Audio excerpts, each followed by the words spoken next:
So promotion tweets will push the tweets up within promotion. You can't do it in India at the moment, but you can in the US. You can also do sort of promoted trends as well, but this is very expensive. So you can start trending within Twitter itself, but you've got to pay a lot of money to get those tweets. But these things can lead to sales. So again, another Flash Day sale that was done by Virgin America. They raised $50,000 for charity. One of the top 5 sale days ever for Virgin. Loyalty program increased by 25%. 4 times increase in the number of followers. 100,000 mentions of their hashtag as well for a promoted tweet. So they were through the trended tweets. So you can use these things, but these are big case studies in that sense. So summary: Facebook and Twitter are currently the 2 best platforms for buying media from. You can buy media from people like LinkedIn as well. LinkedIn, the advantage of LinkedIn is obviously you've got a very targeted audience set. You can target people specifically by job role or by company and things like that. So you can have specific messaging for them, but it is very expensive. And personally, I've not found massive efficacies from the medium, but it is another platform you can buy from. But is that true also for B2B environment? So B2B, yes, you can use a Facebook advertising for that. If you target that particular company, if you know the company you're reaching out to, I can target it. If I'm doing a LinkedIn, I could also target a company within LinkedIn and do specific targeting in that sense. It's really, I guess, being business to business, you've got to know who the target audience is, where they're going to be, where they're hanging out, and then place your ads against that particular place. So, for example, if they're going to be on YouTube watching, some video about how to make cement, potentially, right? So I'm trying to reach out to a cement person. I might put my advertising against that video. If it's a video piece of content which is only going to be used by a certain type of person from a certain type of business, then I run my ads against that because I know the guy who's going to be watching that content is going to be the guy I need to target. So it's just you've got to really hone in on who the guy is, what content is he going to be digesting, where is he going to be, and then I place my ad against him very specifically. But you need to know your audience effectively. See, if you ask me, and I think this division of B2C, B2B, all these things are things that we ourselves as marketers do. Actually, so many times what happens is, at the end of the day, is B2C or B2B, who are you targeting? You're targeting a person, right? He's a consumer. He may be a consumer of a B2B product, but he's a consumer. So I think the way to look at it is that who's your target audience? What is the kind of content that you need to create so that he consume? And then if he engages with you, contacts you, then whatever product you have, whether it's a B2C product or a B2B product, he may buy from you. Right? Let's say for us as a company, we are a B2B company. So when we do our marketing endeavors, it's very much targeted towards large enterprises. So what we do is, let's say we sponsor the ad tech. What we do is we sponsor the speaker lounge. Only the 70, 80 speakers who speak at the ad tech come into the speaker lounge. We give them a memento, take a photograph, tag them on Facebook so that other people know that they came to the iProspect Communicate to stand. And what we're doing is that, let's say right now we're creating this piece of content. What we're going to do is that it's a weekly video update on what's happening in the digital world. So me, Ben, Vijesh, Ronnie, one of our key members, will summarize the web in top of like a video. So it'll be like a video news at the end of the week on what's happening in digital. So we will take our comments on what the future of programmatic buying is, how analytics will change the world, future of outdoor, whatever's happened in digital in the last week, because week is still a lot of time in digital. So now what happens, that content will be consumed by rich people for whom they would like weekly update what's happening on digital. So as long as we are able to create that content and people consume it, then it is B2B marketing as far as we are concerned. So I think be very clear which is the audience you want to engage with. As long as you identify that precisely, you'll find out a way to engage with them. Forget this distinction, because then what happens, we say, oh, we can't use digital for this audience. That's totally wrong. You can use digital like any other medium because you can reach out to precise niche audiences. So who are the audiences? Like, if you take LinkedIn, LinkedIn allows me to target 5,000 individuals who are C-level executives in India. It costs 6 lakh rupees for reaching 5,000 people. Right? But it costs 6 lakh rupees because those 5,000 people can buy. So we work with a lot of real estate companies. We handle Polo Lodha, Rustomji, Hirandani kind of guys. So now for them, they're selling an 8 crore, 10 crore, 20 crore rupee flat. So reaching out those 5,000 people who can afford a 10 crore rupee flat that 6 lakh rupees is nothing. So, at the end of the day, I think just forget that classification and start focusing on which is the guy you want to reach out to, and digital most likely has a way to reach out to those guys. It's like a summary of, because I've been listening to B2B marketing, digital cannot be used for a lot of years. So I thought I'll just give you 2 bits of how we approach it. Okay, so the dawn of mobile, this is the big story. So 60 million active users we're at. We've got actually capable internet access of 449 million. They're not actually using it yet, but they're there. So there's a huge audience in the mobile space. In terms of the mobile internet, it is now 50-50 usage. So that's the kind of level. People are using their phones for all sorts, for TV and everything else like that. So the audience is there, they're using it, so how do we get to them, how do we target them, right? 68% of users in India use their smartphone for more than 50% of the total time online. So any of you who have a mobile phone and it's smart, how much do you play around with it and do stuff? You're doing so all day, every day. What's that answer? Oh, Google, da, da, da. You're using it, and you're using it more so than the desktops. Mobile queries, the most common one is local. People are looking for specific things in a specific place. The hockey stick is very much happening. This is estimated to get to at least 3 million by 2015. Some of the statistics, 180% growth year on year. Mobile advertising industry is growing 25% year on year. 32 million smartphones, 8 million 3G, 4 million iPads. So the audience is growing, it's getting bigger. And again, you can target handsets, you can target all sorts, and you can break people down into audiences. I can target specific demographics, specific age groups, people in particular areas. I can get down to that level. The people like Airtel and Vodafone, they have all of that data, and they allow advertisers to segment and go down and get into these guys. The audiences in India, so your proportion is 20 to 24, so the younger groups. Search engine is the most commonly used thing on it, so search is a big thing. So 90% of smartphone users look for local, so local is a really big thing. So if you guys are just a small industry, a local industry, getting yourself localized for mobile is a big, quick win for you guys. Doing something on, say, Google, getting your business places involved, that will automatically localize for mobile. The smartphone growth, massive, it's kind of exponentially growing. The types of stuff we can do in terms of targeting, I can target on geo, I can retarget, I can target device, the price point of the device, the context, do day parting, do frequency capping, user interest demographics. So I can target on specifications. So there's a lot of different ways of targeting mobiles. The ad units, I can do display ads, so in-web display ads, in-app display ads. I can do search-based ads, I can do YouTube, so I can do rich media ads, so like spam those and things like that. The ad networks, there's on-deck operators and off-deck operators. So on-deck would be actually dealing with Airtel. The off-deck would be dealing with like your ad servers, like a Comly.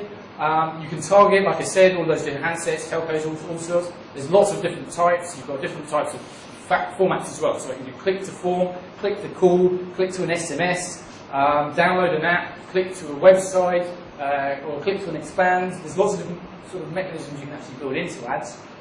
So the ad formats themselves, so this is sort of your standard web page in web app. I've got a HTML5 based app, so I can have so some of the smartphones can run some very good relevant graphics. I can do some very cool sort of stuff in terms of websites. I can do video, I can do 360-degree augmented reality sort of stuff. I can do lead forms. So there's a lot of different sort of ways I can do it. So your in-app banners, expandable banners, and these can lead to leads. So multilingual voice portals as well. So you can do some very clever stuff in terms of you've got a huge wider audience who might not be internet enabled but have mobile handsets. So I could do sort of reach out where there's toll-free numbers that they can call in. I can do IVR sort of services, or I can do text-based services where they text for information, or potentially they text me and it activates a service where every week I call them up and give them some information, or I give them a live IPL scores brought to you by a company. You can do lots of things from a text message and call-based sort of thing as well. So don't limit yourself just to think, right, digital in that sense. Digital also moves to the sort of actual handset, you can call it, being called and texted as well. So you do sort of, this is a missed call sort of thing, so you give a missed call, it then sends an SMS saying, I'm now going to do this, and then that will be a simple subscriber-based service where they'll then get SMSs or they'll get calls. You can do short code, long code, you can push your own database, you can push, or you can buy databases, you can target in lots of different ways. You can, and so there's a lot that can be done from an SMS-based in that sense as well. You just got to think creatively in that sense. 360-degree campaigns, so I have something on my website, which I then make them validate through their mobile phone, and then give them a code, which then takes them back to the website, or gives them a code that they can go to the shop and redeem a coupon. You've just got to think, how can I utilise these assets in a way which I can actually generate value off the back of it. So just some examples. This is from an Mobi, this is Vodafone. So this was a click-to-play video and game, which then led to a link to a website. This was a game which then links into the website as well. It goes to lead forms for the Samsung Galaxy S3. This is just simple links to sites, so which have been basically in app. Then you've got games, videos, the links to sites, to creating coupons, to click to share, so I can share directly onto Facebook, onto Twitter. Anything the phone can do. So from a social media perspective, you can link in an app to do those things. So if it's a social media app, I can plug into Facebook and push content to Facebook from the phone. If the phone's got rotational angle and sort of GPS sort of positioning, then you can build apps to be in sync with that. Or you could do localization-based stuff. So, for example, let's say you're at McDonald's, and you could do something where I have an app and I click the button, and maybe the button says "Feed me," clicks "Feed me," and it tells me automatically where the nearest McDonald's is with a map. So I could create sort of scenarios and realities with phones which are beyond what you're getting in a sort of web sense. So you could create all sorts. Yesterday I had a chance to meet up with the CMO of Big Bazaar. Now, they have mobile. They give you coupons across the web. So you have an M coupon, gives you 100 rupees off. With that, you can walk into a store, buy a thing, and get 100 rupees off. But then you can have crores of people walking in across all the big bazaars throughout India. So the kind of size of campaigns you can do. So the same thing, like we work with UB Group, where one of the applications on the same thing, but rotation of phone we are looking at is the application called How Drunk Are You? So basically what happens is there is a ball. You have to balance the ball and get to the next thing, and doing it on one leg. So depending on how many drinks you had, it will tell you how drunk you are. So you can have competition with your buddies in a bar, right? So you can come out with a lot of things, because now what is happening is we're carrying these digital devices with us everywhere. So you're carrying your phone to the bar. So now you can actually engage with them exactly the time when a brand like a UB Group should be engaging with them. So a lot of opportunities opportunities are coming up where we do this thing beyond our traditional ways of looking at marketing and seeing how we have actually now invaded the lives of consumers. How can we invade it probably a little bit more?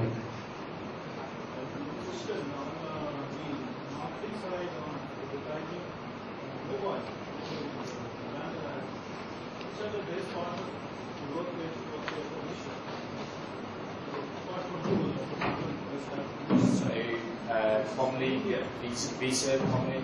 In Mobi. Yeah. So see as a publisher is very simple, right? You test out somebody who's going to give you a minimum guarantee, which is maximum, who's going to give you more revenues month-on-month, give you growth, can they exhaust your entire inventory? A question you ask yourself, whichever publisher meets those goals, and you don't have to marry them forever, right? You can work with the publisher for a certain period of time, and see if the publisher is not meeting the requirements. So as with a ad network or whatever it is.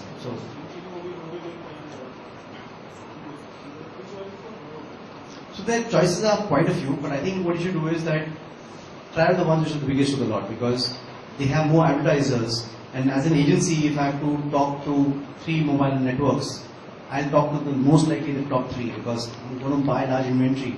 I don't want to deal with 25 different ad networks. Right? So because of that, it's a vicious cycle. So the guy who wins in relationship journey takes it all, whether it's whatever publisher is or ad network is. So in Mobi, it would be 100 times, 20 times bigger than the second guy. Second guy is 10 times bigger than the third guy. Third guy is 100 times bigger than the fourth guy. Right? Okay, perfect. So that is media buying in a nutshell. Any questions thus far? Yes. The email is always part of the digital marketing. Sorry? So we haven't put any content in for email, but again, it's a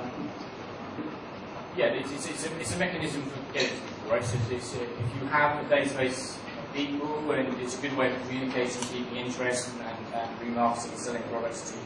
You can use it as a mechanism. I use it for YouTube a lot. So if I want to get some viral connect for YouTube, I've got my video up there. I'll email out, come and have a look at my video, and if I can email 100,000 people, and I get 100,000 people into my video, and all of a sudden, and they come from different IPs, then my video suddenly pops up. So you can use it tactically in that sort of sense. There's a lot of email companies out there where you can buy databases. Depending on the type of database you want, will dictate the cost of the database. And they will invariably cost between, say, half a paisa to maybe 5 rupees a email ID sort of thing, depending on what it is you're trying to kind of target. There are email sort of ad serving sort of systems which will allow, which you can create your email within the system. It will then email out and tell you how many people opened the email, how many people responded to the email, what the success rates of the emails were. You can link it into your analytics and then see the actual efficacy of the email campaign as well. It's part of sort of, I'd always use an email as part of an integrated marketing system, and especially like, let's say your company does e-commerce. When someone purchases something, always also email a response to say, thank you very much, by the way, maybe you want this, this and this, or other people bought this, or maybe you want this coupon, or something like that, because it immediately, you've got the guy once, perhaps you can resell, or get him back, or get him to spread stuff along. And so you've just got to think intelligently with the way it works in that sense. So one of the problems which is there in this email is the quality of the email addresses. Sure. Typically non-delivery rates are very high. Is there something which is happening which in the digital world which is going to change it? Yes, so Content providers or the email providers are doing something which will improve it. yes, if you heavily spam and you put out your server, your mail server could get blocked, and automatically they won't get delivered. They'll end up in spam boxes and all sorts. So you've got to do a trade-off. If you're very heavy email, do a lot of email, you'll have a high propensity for people to say, I'm not happy with this, and report you as spam. And more and more reports that come in, that will blacklist your server. And when your server gets blacklisted, you can't send in the emails. You've got to get a new server. So, if you ask me, I give you a non-technical explanation. In life, not only in email marketing, you get what you pay for. Right? So, let's say if I would charge you $100 per email address, right? Would you pay for it? The question there is what is the right price? Exactly, right? So now the thing is, the question should have been, which kind of email address will you give me for the $100? Right? So if those $100 gives me every single president of every single country's email address, or every single celebrity where it gets it in his mailbox, or people who are worth $100 million plus, the $100 is worth it for most brands. So the question is that you have clicks on search that cost 350 rupees a click. You have clicks on search that cost 2 rupees a click. The quality of the 350 rupees a click is far superior than 2 rupees. So I think never blame the medium. I think always see that at whatever price you're getting a certain thing for, is it worth it at that price? There is no price which is small, which is no price which is big. The question is that test it out. Buy something. If it's coming at 2 rupees, doesn't mean it's cheap. And something is coming at $2 million, doesn't mean that it's expensive. The question is, what does it do for you as a marketeer, as an individual, as a company? Once you ascertain the value of it delivers to you, then you know what the right price of that thing is. So I think anything is not good or bad. It is take the value, buy a small bit of it, and see how much value it delivers to you, and then decide whether the price of that product is right or wrong. So from your experience, what you would say that in the Indian context, what kind of email So if you ask me, what in the Indian market, the way email is being used is actually absolutely wrong, right? It's all spam. A Rediff and a Yahoo and every single other company and monster sends millions of emails out on behalf of advertisers. That's pure spam, yeah. So what happens over a period of time, you start ignoring those emails. Emails should be used for engaging with the customers, cross-selling, upselling to them, getting referrals, used to provide them some content that they can consume, increase engagements. But a lot of email in India is spam, yeah. So, and it keeps, the first time you send an email, it's all offers led, it will give you some response, Second time it goes to the same target audience, the response rate just drops and just goes skydiving off the cliff, right? So if you ask me in our digital strategy, if you are spending $100 for a client, not more than 5-7 rupees ever go in an email. Most of our campaigns, we avoid spam per se. What is the scenario in US? In the US is not allowed. So it's allowed to a certain extent. Means as an advertiser, I have a database, I send it. But see what happens is when I send, so some of these brands send 2 or 3 emails out to the entire customer base every day. Right? So it means as a consumer, if I have purely put my CV on Monster or one of the job sites and I get 4 emails a day from them, and 3 of them are for different brands that they want me to buy, and only one is, or sometimes not even one is about the job that they can get me, also will happen to over a period of time, right? I won't start ignoring it. And then I will miss out on a good job, and the recruitment guy will miss out on me because the guy just spammed the hell out of me in the first place. Yeah, I think that's any you had yeah. I don't know if this is part of your page portfolio per se, but as affiliate marketing or as affiliate networks taken off, and is that something that's happening in our ecosystem? Slowly, they're not massive at the moment. In the UK, US, they're very big. And I think a lot of the early adopters of search was the entire affiliate network. The affiliates were the first lot to really pick it up and run with it. So people like myself, back in the day, there was brands that didn't even know what digital was, and we were able to deliver huge amounts of value to them, and they had no idea where it was coming from or how. And we were just generating leads, sending in, and this is brilliant. Like, how's this happening? All we were doing in the early days was just buying their traffic. So people searching for the brand on Google, we put an ad up saying, here's the brand, get in touch. But actually, it's just us. And then you feed that lead to the brand, and the brand's like, thank you very much, where did this come from? And it's like, so the affiliates were very much an early adopter of that whole thing. But it's very heavily policed now, but there's still a lot of opportunities out there. There's a lot of deals that are happening. There's a lot of sort of systems that people are using. So, but it's not as big as it could be, and it's not taken off as well as it could have done. But there is a channel as such, but it's not massive in that sense.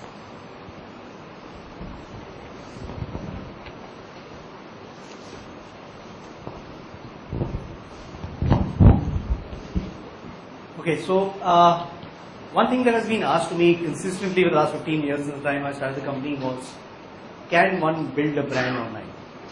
And most of the CMOs that I talk to, their whole focus has been that you can't build a brand online. You can use online for lead generation, and you can't use it for building brands. So this is my few answers on what I think I've learned over the last 15 years. So basically, one of the things that I've noticed is that when digital started, actually what it did was it was sort of removing the flaws of digital or conventional advertising. So what happened was that ads were sold through a rate card. Digital or Google, to be precise, said that we'll sell ads to an auction. And they said, okay, you can't target intent, we'll do target intent. Measurement is limited, we'll do measurement. But there were certain benefits of conventional advertising which actually were never replicated by online. So frequency was important, where you could show the same ad to the same user again and again. Digital was not very successful in doing that, right? To take search, the early days of search, the same person doesn't search for the same keyword again and again. Similarly, if you take the duration of ad to the consumer in terms of a TV ad or full page print equivalent, wasn't there in digital. If you take in terms of the reach, digital obviously had limited reach. So what has happened is that all these three things have changed in the last 5 years. So today I believe that digital can be used very, very effectively as a brand building platform. However, the approach to using digital for brand building has to be radically different than the way we have used an approach in the conventional forms. So that is the most critical difference. Unless you change the entire approach, you cannot use digital for brand building. So some of the views that I'm about to share are what we've learned over the last 15 years, and I feel that if one wants to build a brand, I believe on digital approaches will be radically different. Take this approach with a pinch of salt, that some of these approaches may be that you can adopt, some of them you don't need to. But just see that the approach has to be radically different, that I can assure you. I'll tell you why the reason for that is, right? So what has changed? First thing that has changed is, in AdWords, the same thing that we talked about. if you take intent was important, measurement is important, and it was rate card pricing in the earlier days. It became intent, auction, and improved measurement. The other thing what happened was that reach wasn't there, frequency and division of identity exposure. These three things now have come in. You can actually deliver reach, which is 120 million users in India. The whole of Times group has 32 million reach. So if you just take, it's 4 times bigger than the Times group in India. If you take frequency, remarketing, Facebook advertising, a lot of these things allow frequency, and now division of ad exposure through YouTube or through Facebook is there, which is equivalent to any of the other conventional advertising formats. So these are 3 things that we talk about. So we build, I think brands will be built online very effectively, but what the approach should be there, we have decided. So what is the reason for this new approach? So one of the things is that if you take fundamentally, you always focus on minimizing waste in conventional mediums. In digital, you focus on maximizing efficiencies. I think this is the most important point when you think digital, because it's actually completely reverse, inverted pyramid of how you plan a conventional media campaign and how you plan a digital campaign. So here what happens is you find out something. So let's say if I were to elucidate it in terms of search, if you build a brand keyword, it will give you the best ROI. Then a core keyword like a car insurance will give you the next best ROI. Then a keyword like lateral thing, how do you change a car tire, will give you lesser ROI. And a keyword on competition will give you the least ROI. So if you have a limited budget, it will be stupid to bid on competition and not bid on your brand term or your core term. So it's important that every time you think digital, you think it in terms of whatever budget you have. You start with things that give you maximum ROI and go upwards. So even if your budget gets exhausted, you would have assuredly spent it on things that give you the best ROI. So that's the first thing. You can reach out to niche audiences. So what happens is that because in conventional media you talk about minimizing waste, you generally what you do is that you conventional publishers need to congregate audiences to reach out to them. So you have SSE, A, B, etc. Here the audience can be wherever they are. So I can target one guy in Timbuktu, one guy in Dombivli. So each of these guys will meet my requirement. So I can reach out to niche audiences. So what changes does it do for us is something. Pricing is auction based. So if I want to reach out to a guy who's going to be worth $100 million plus in India, I'm willing to pay even $100 a click for that guy. So because it's auction based, depending on the person I'm reaching out to, I'll pay the right price for him. While what happens is when you take any of the conventional mediums, 1 million people are coming to a place, I'm taking an average of the price for all the million of them. I'm not reaching out niche individual audiences. Lastly, I think basically I can have individual communication. So generally what happens is, see, sometimes when I talk to CMOs, they have this perception of what the brand stands for. So even if you take the word branding, does anybody have a take? What is branding? What is a brand?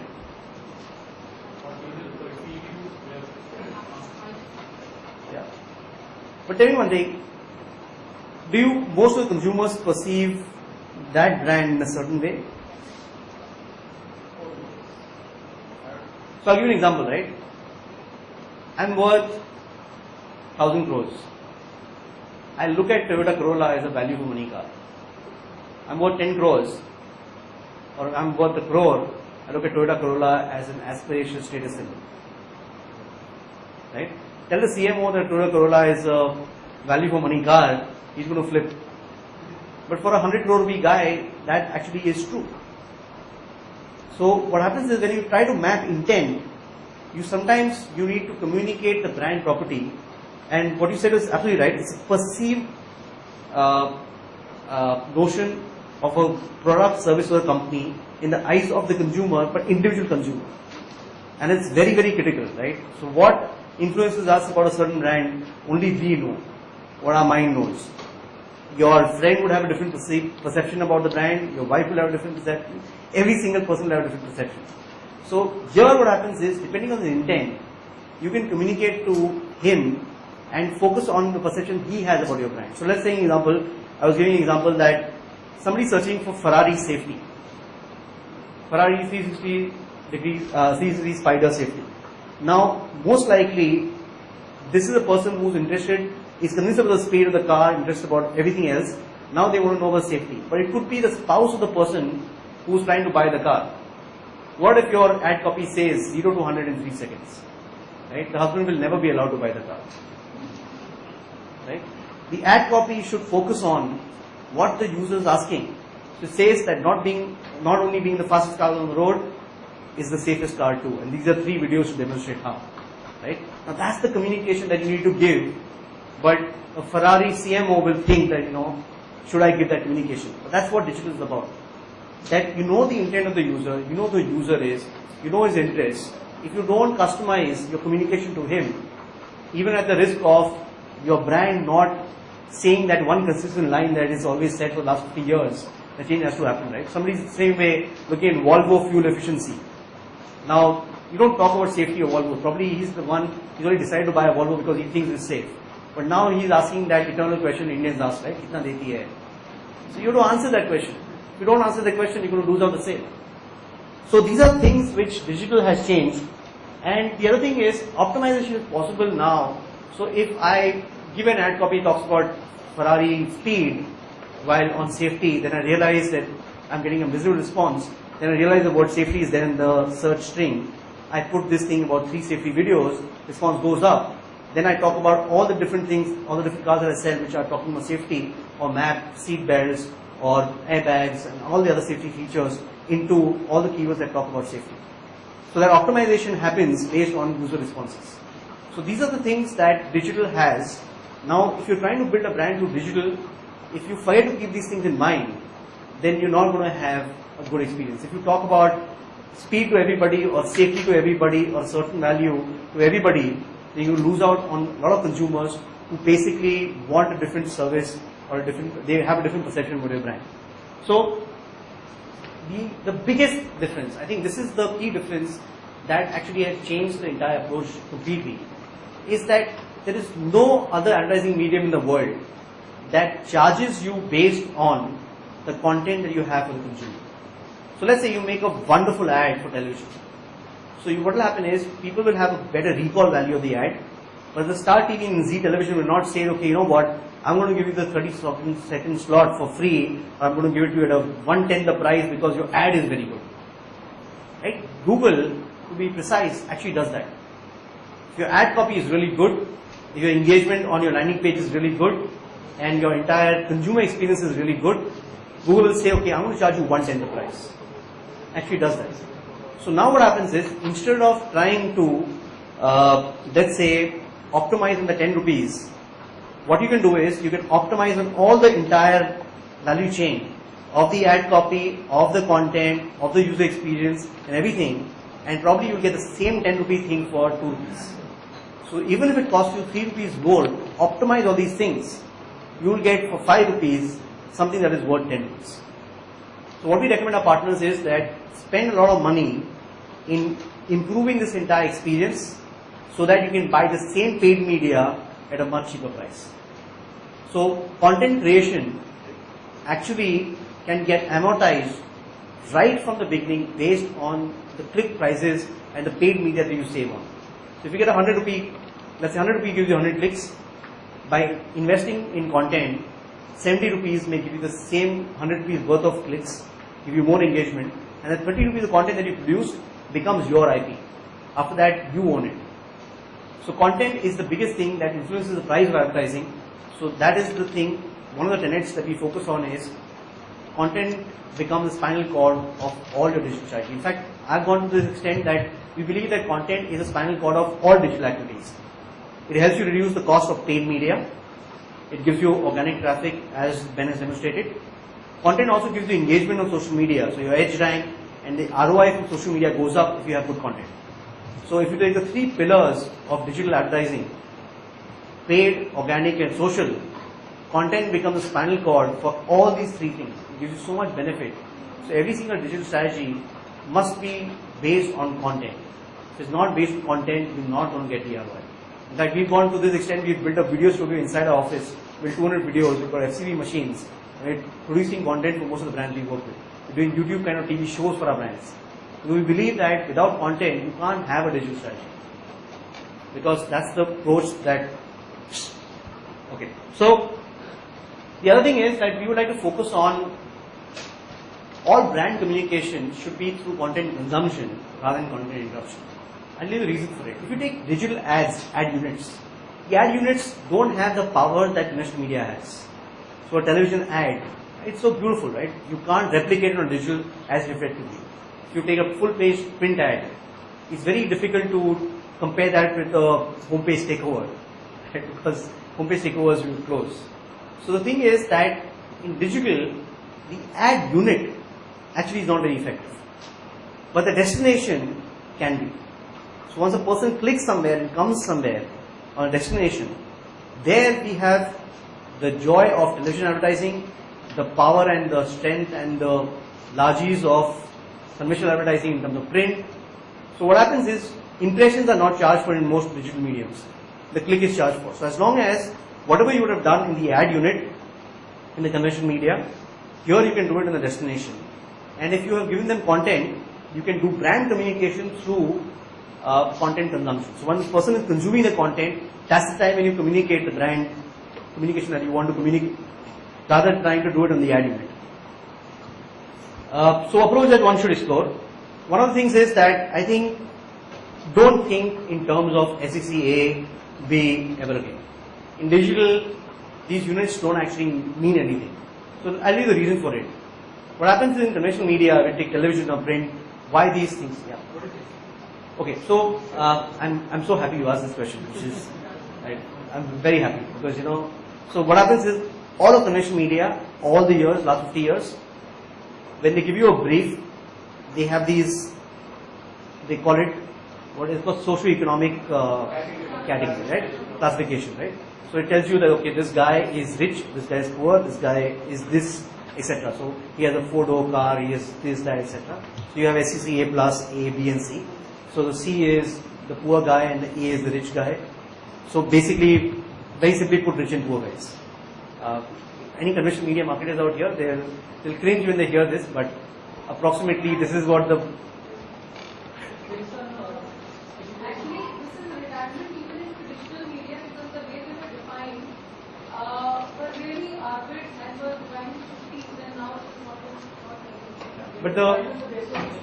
socio-economic class is called or category of classification. And like a typical SEC guy, even earning above 10,000 rupees and a postgraduate was an SEC guy, which is very irrelevant. So the challenge is that if you take all of classifications, although they become irrelevant, they still become a part of your planning. Unfortunately, the measurement of conventional media hasn't changed for the last 40 years. So measurement is the same. So if you just take television, the way it was measured 40 years back, or 20 years back, 25 years back, and today is exactly the same. 20 years back there was one channel. The whole family used to watch television together. There was no fast forwarding of ads. Right? You would have a television in the living room. So the entire consumer habits of the medium has drastically changed in the last 20 years.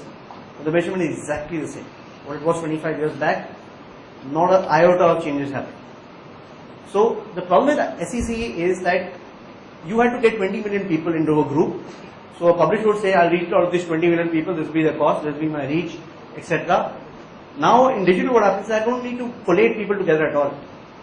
One guy can be in Delhi, one guy can be in Bombay, one guy can be living in a certain area, one guy can be rich, one guy can be poor. So a 200 crore rupee guys could have completely different consumer experiences, right? So let's say I spend my life on airplanes, while another guy who may be equally affluent as me may not be going out of his city in the whole year. So the brands that we consume are going to completely change. So the fact of the matter is, here I can target interests, I can target psychographies, I can target demographies, I can target gender, I can target people based on their birthdays. So the whole concept of putting people together so that I can target them is no longer required. You have to decide whom do you want to target, and then you can target them wherever they are. So the whole concept of aggregating people together is no longer relevant. So the first thought you have to do is, when you're thinking in digital, don't think aggregation. Whatever classification you can come up with. So it may be more relevant classification, but don't think of aggregation at all. You don't need to aggregate people at all. You can decide which are the segments you want to reach out to, and digital will help you reach out to those segments. Then what you can do is you can identify the content. So once you decide the segment you want to reach out to, then you identify the content that you need to produce so that you'll be able to engage them. So the content can depend on a lot of factors. So let's say we're working in an insurance brand right now. They want to sell child plans. So what we found was that technology is becoming, kids are using more iPads than what parents are using, right? So we all have examples of a 1.5-year-old, 1-year-old kid, 2-year-old kid spending time on the iPad and opening a YouTube and doing whatever, right? Now what we're doing is that the YouTube show is actually built for, it's called Daddy 3.0. It's a show that allows you to create content. It's content basically for making daddy's technology savvy. So what are the best math apps on iPads? What are the tips and tricks for iPad? What are the viral videos for children? So everything is to do with how parents can use technology for their child's development. Now that's like a TV kind of a show. But if you take, who's our target audience? An affluent parent. Anybody who gives an iPad to his child is of a certain level plus. Will he buy a child plan? Most likely. Is he going to think of educating his child? Most likely. So the target audience is right. Now these parents could be in any part of India. Could be of any range of affluence. But my goal is that this is the parent that I want to target. Now I'm producing content they will consume. And that is the way we think. So what are the kind of content they were consuming? So let's say when we went on search, we found that a lot of people were searching for children apps. People were searching for educational apps. So there was a lot of search happening on technology related for children. So that is something which we took as a hint, and then we produced content, which is like a show. There will be 6 episodes every month. So that's the kind of things that we think, that what is the target audience you want to target, and what kind of content can you produce for the target audience. The other thing is, what you should do is, you should use part of your media cost to actually promote this content and sort of create and curate this content. So let's say, same example that I gave earlier, you have 100 rupees with you, generally gives you 100 clicks. What if I could spend 30 rupees in producing some content? Now I have 70 rupees left with me.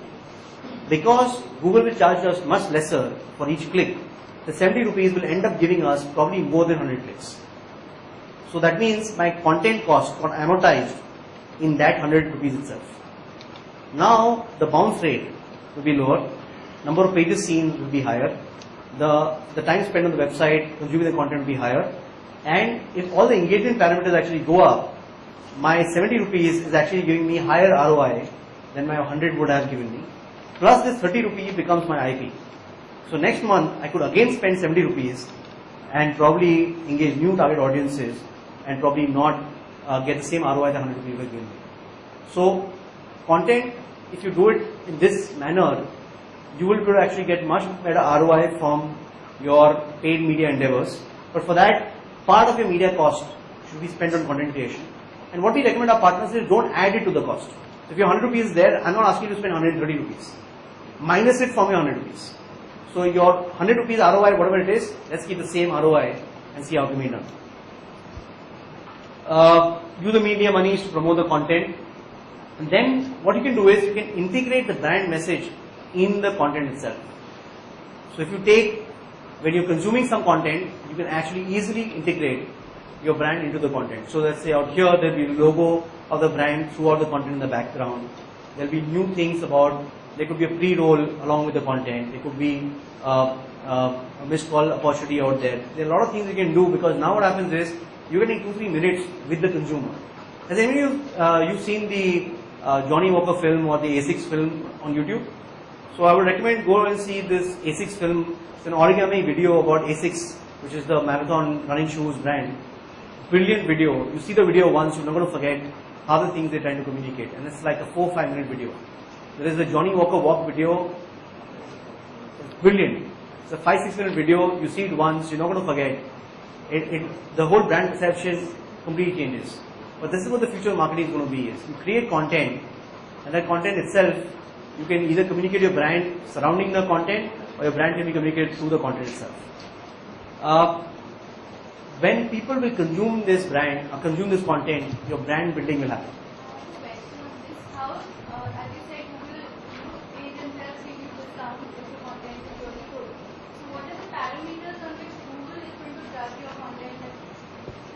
Is it eligible for discount? How do we basically go about it? So if you just take paid search has something called quality score. Now quality score is judged on 5-6 things. So they don't say what is judged on, but we'll tell you what are the 5-6 things we believe is judged on. One thing is judged on is the relevancy of the ad to the consumer's intent. Secondly, how do they judge that? Is with the CTR. So 100 people see your ad, 5 people click on it, and some other 100 people see your ad, and 30 people click on it. The ad that gets clicked 30 times, the one will get a bigger discount. Right? So let me just give you an example. Right? Let's say you advertise A, Ben is advertiser B, I'm Google. Okay? I show your ad 100 times, 5 people click on your ad. I show his ad 100 times, 30 people click on his ad. You are paying me 10 rupees a click. So 10 into 5, I get 50 rupees. This guy, I'm charging him 5 rupees. So I'm charging him half the price that I'm charging you. But 30 times somebody clicks his ad. So I get 30 into 5, 150 rupees. So I'm making 3 times more money from him in spite of charging him half the price. Right? So as Google, I benefit. As a consumer, I benefit because his ad is shown more times. Because it's more relevant. 6 times more people are clicking on it. So it's a win-win for everybody. The consumer benefits, he gets more relevant advertising. The advertiser benefits because he gets a cheaper price. And as a publisher, as Google, I make 3 times more money. So the way it is structured, the online bit of it, that the more relevant you make your advertising for the consumer, more benefit is going to be and win-win for everybody concerned. And this is where actually content marketing comes in, where you think of like this, right? You give an ad, you give an intent, mutual fund. Somebody tells you out there 25 videos on mutual funds. Starting from what is mutual fund to the tax saving mutual funds. Click here to know more. Instead of that, you search for a keyword mutual fund and says buy this mutual fund. What are the chances of that guy, person clicking on content versus buying? So automatically what will happen is a lot of people will click on the content bit of it first. They click on it, they may see 3-4 videos, and they think about buying a mutual fund. The mutual fund who's done this is the one will be top of the consideration side. So this is what the marketing is going to be all about. Yeah.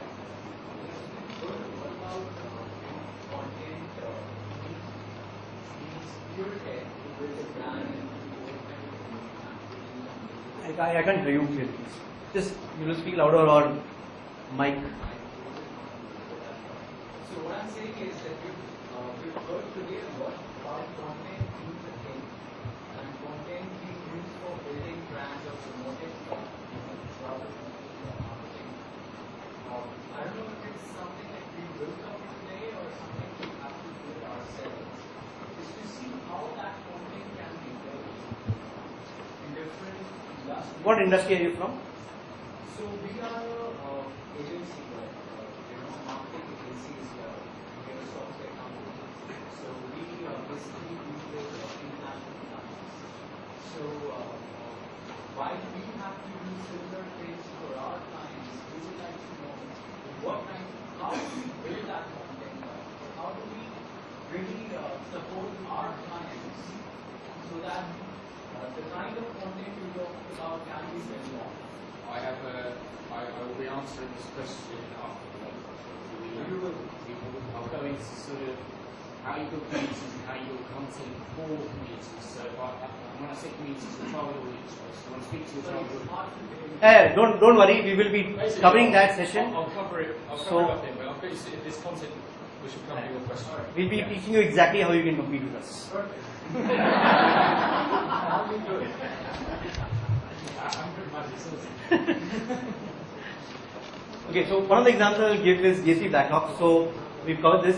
What we did for DSP backlog was we found that people searching what is a mutual fund was more than mutual fund itself. So we created about 20 videos, promoted them, delivered paid media, then organic optimization. Today, if somebody looks at the channel, 350,000 views, gaining 10,000 video views every month, and the kind of value that they're getting out of it is tremendous. Similarly, if you take Standard Chartered, the entire Mumbai Marathon, the sponsor of Mumbai Marathon is managed by us. So what we did was we created an anthem which is pre-marathon, post-marathon anthem. We got the Life of Pi music director to compose the music for it. We created badges for every single runner that I'm supporting in Mumbai Marathon.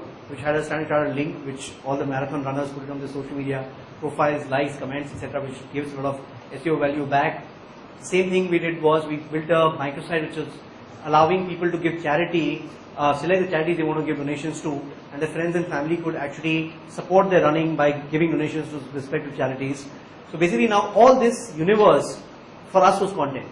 So at all points of time we were engaging with Standard Chartered as a brand, coming to know about them, looking at the anthem, supporting the charities, etc. So if you just take, we had about like from something like 3,000 fans to 55,000 fans in less than 20 days, but more important than that, out of 50,000 fans, 43,000, 44,000 were talking about it. So the engagement that we had, what every single post that we did, was significantly larger than they had ever had. So this is all supported with content. Whether it's an anthem, whether it's a badge, whether it's a charity donation application, and all these things. We had route videos, so a person who's running the marathon would like to see how the route is. So it was a 10-minute video that went through every single lane, how you're actually going to run. So you could actually visualize yourself running through the entire route. Now for me, the route video was we put a camera on a car, took it through the route. But it worked, right? Because anybody who's running the marathon would like to see what the route is going to be. So content for us is not limited to videos, it's not limited to badges, not limited to applications. It can be a mobile app, it can be a social app, it can be a podcast, a webinar, any kind of content that you think your target audience is going to consume. So as long as you get your target audience correct, find out what they would like to consume, create it, let them consume it, and while they're consuming it, I can assure you that you'll be able to communicate your brand to them through that consumption much more effectively than anywhere else. So this gives you a slightly different approach. That visual can be used for branding, but if you take the same print ad and make a banner out of it, it's not going to work for you. My recommendation is invest part of your money into content creation and then use the rest of the paid media monies to promote that content. And content promotion, content creation can be done in-house very easily. It doesn't have to be a professional company doing the content creation. You can take a webcam of your laptop, as long as you're speaking clearly and giving some value to the consumer that you want to speak to, that's good enough. It's better than doing paid media alone without having that content. Yeah, so I think we're going to take a quick tea break and be back. Any questions anybody has on this? Yeah. So this is about how do you target your audience. So typically you find out that this is the kind of profile which I have, and then there are organizations around me, they will clone that profile. There's like 1 million people of similar profile. What I want to understand is that what is your take on since that information is based on some sort of a reliable. Okay, I think what we do is during tea, let me get an exact precise thing, what company you are, what audience you are talking about. I'll be able to give you some insights on this. Last question. So, you always talk about how content can push you in a way to get more viral reach, get more talk about your brand. How do you look at campaigns like augmented reality or print-based augmented reality applications? It's all content. That's what I'm saying. Look at content in a broader base. As soon as you talk about anything which is going to engage the consumer, it's not a paid media ad. As far as I'm concerned, it's content. So if you give an augmented reality application, so let's say we were discussing a big store can have an augmented reality app. You walk into the store, you see the entire store in augmented reality. Then you can decide what are the things you want to buy, put it into the shopping cart, and that shopping cart could actually go to a helper out there who could pick up all these things and bring it to you, the cash out of paper and come out. For me, that engagement with that augmented reality app is content that is increasing engagement with the consumer. The more and more downloads you get to the app, the multiply you get to the brand application. So think of content as everything.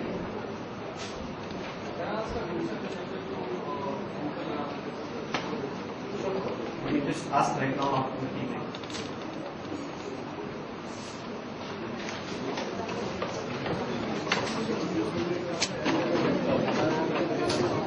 Cross-selling and upselling. Now what I'm going to do to cross-sell and upsell is I'm going to build communities. I'm going to build a community of my target audience. I'm going to talk to them, I'm going to communicate to them, I'm going to engage with them, and then through that community I'm then going to cross-sell and upsell my products and services and get more business out of my community. Okay? So how do we build a community? So why would you want to build a community? You get branding, It's got a good SEO value. You create these brand advocates and champions who will actually champion your brand online. You can use the community for market research. You can develop products through the community. You can do sales gen. You move from this concept of buying or renting media to actually physically owning the media because you own this community. And then you just spread this sort of word of mouth effect through the web. So how do I build a community? I need to know who I want in my community. I need to know what my audience is, who my target audience is. So you use demographic or psychographic modeling to work out who I'm going to target and how I'm going to build this community. You need to create surrogates, you then need to create the content, and then you need to communicate your brand through the community and through the content that you've created. So, the audience, who am I reaching out to? How big should my community be? These are questions you need to ask yourself. At the end of the day, if you're Coca-Cola, you need to speak to everyone. If you are a guy that does drill bits for machinery that cuts into the bottom of the sea, you need to talk to 5 people, right? Now your community, so how big should your community be is dependent on who you need to talk to, right? So if my community needs to be 5 people, I need to talk to 5 people. If I need to talk to the whole world, I need to talk to the whole world. So you've got to really define that. Once you've worked out how big your community is, you need to work out where they hang out, and what they're doing, and how I can get to them. You then need to work out what content they consume. And when you know what content they can consume, you can start creating that content, and then you start waving your hands about and trying to get them to come and talk to you with your content. Because you know who they are, what they're doing, and how they're interacting. Okay? So we use a thing called psychographics. We do psychographic modeling. We work out who our community is, and by modeling that person. Okay? Now this is a person who would buy a mutual fund. Agreed? This guy, he's a young professional, he travels, he goes on holidays, he's got fast cars, he's got the latest technology, and he plays golf. This guy, I can communicate and sell mutual funds to. He's my target audience. Now what I've created here is surrogates for how I can communicate with this guy. I can communicate through golf. Now the reason I say golf, anyone who plays golf will have a golf membership at a club. They will have golf clubs. They will have to be affluent. It's not cheap to play golf in India, right? So as soon as he's a golf club member, I know I can sell him a mutual fund or financial products. It's a surrogate, it's a direct surrogate. If you model the audience that you're looking at, you can start coming up with contextual ideas of how I can place my products against that guy and how I can create content to actually get to that guy. So, what came of this modeling? We came up with the idea of creating a golfing app. Right? So I create a golf app. This golf app I can share on Facebook, I can share with my friends. It does scorecards, so every time I go to the golf club, I have my other friend over here, he's got the same golf app. We share scores, we have our own little gamification built in. It posts it to Facebook, so all my friends see the golf scores and see what the league table's like. So anyone else who has the golf app is part of this league table and is plugged in, right? Every time the guy goes to play golf on a Saturday, he loads up his app. It says, this golf app is brought to you by this financial institution, helping you play a better game of golf. Now, that's the message that we're going to get across, just for argument's sake. Okay? Now, when this guy's not going to buy a financial product just because he's using that golfing app, but when he comes to consider buying a financial product, and we've been telling him every day, we help you play golf, but we also do financial products. When he comes to consider to buy a product, you are in his consideration set. He will actually come onto the web and search for your brand and go, I want to find this brand for this particular product. So it's positioning your brand and giving content and which your consumers want to consume, and then getting that brand message across. So when they actually come to purchase, you're in that consideration set. You're going to get that trigger. Now, the thing is about this, it's not immediate, right? It's not an immediate response. I create content, I talk to the guy, I communicate with him. My sale lead time might be a month. It might be a year. It might be 2 years, right? It's not a definer, it's a difficult timeline to picture. But at least I'm getting that communication on a weekly basis or a daily basis with that guy through the content that I service him for this particular product. So if he wants to have that product, then he'll come to me at some point in time, right? This is basics of advertising in that sort of sense. So, but through doing this kind of modelling, it gives you some very good sort of ideas as to how you might be able to create content or what sort of content you might want to generate. So just from a surrogate perspective, this is how we work in search. right? So let's say I've exhausted all of my mediums. I've got all of my action-orientated keywords. I've bought all of those. I've bought all of my secondary and tertiary keywords. I'm now getting to a point that I need to do advertising and I'm trying to reach a wider audience. We might use, say, a surrogate, right? So this is an example. I've got travel insurance.